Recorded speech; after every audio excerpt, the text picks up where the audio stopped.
Then the next day, John was there again with two of his disciples. Now, it was common for, say, a prophet or a rabbi or a teacher to have disciples. There were a number of Jewish rabbis that would travel around with disciples and teach and things like that. So that was not terribly uncommon. So the next day, John was there again with two of his disciples. When they saw Jesus passing by, he said, "Look, the Lamb of God." When the two disciples heard him say this, they followed Jesus. Turning around, Jesus saw them following and asked, "What do you want?" So this is kind of interesting. John had been, his whole purpose of his ministry was to prepare the way for Jesus.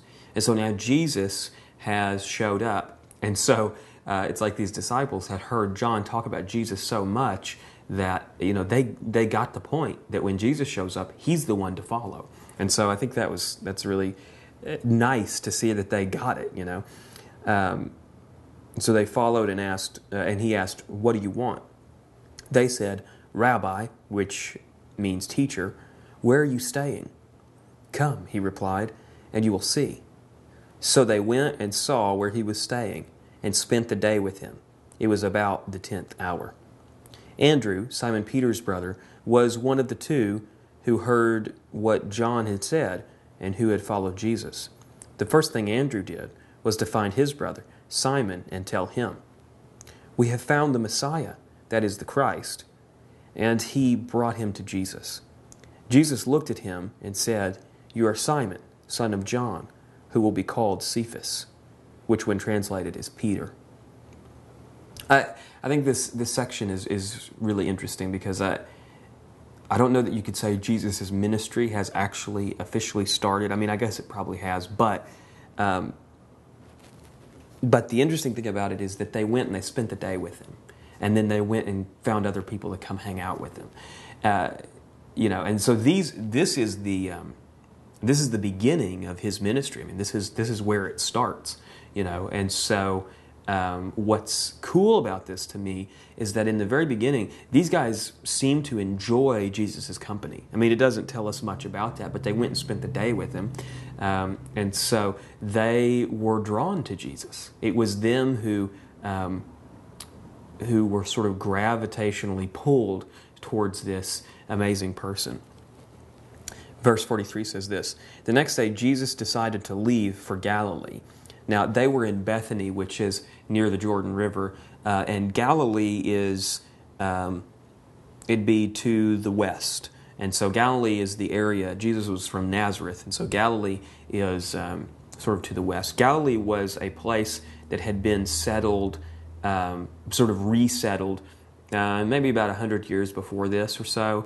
The whole, Israel completely had been conquered about 400 years before this. People had been taken off into exile, and so about 100 years before this, people had, as sort of settlers, had gone north from Judea and been settled in the area of Galilee. And so there were people there that had been there for a little while, but it was sort of a fresh and fairly poor area because things were just getting developed. So they were heading back to, so Jesus was heading back to Galilee.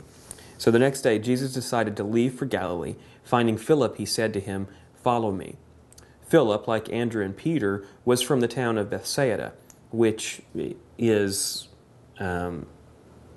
closer to the Jordan than Nazareth. Philip found Nathanael and told him, "We have found the one Moses wrote about in the law, and about whom the prophets also wrote, Jesus of Nazareth, the son of Joseph." "Nazareth? Can anything good come from Nazareth?" Nathanael asked. So it's sort of that same idea that the Galilee was this kind of poor place that it didn't really seem like anything good was happening there. It was just a developing. It was kind of I guess you could say it was kind of the ghetto. So it was.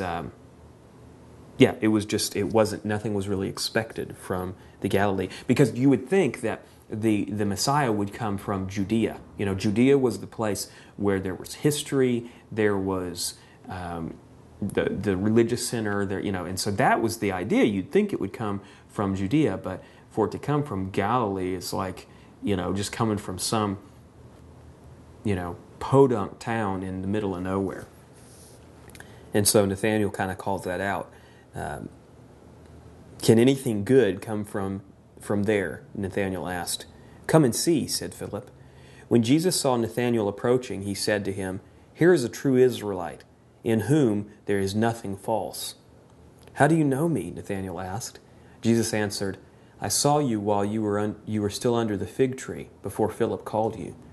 Then Nathanael declared, Rabbi, you are the Son of God.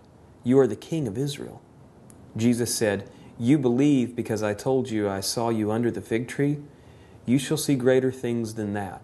He then added, I tell you the truth.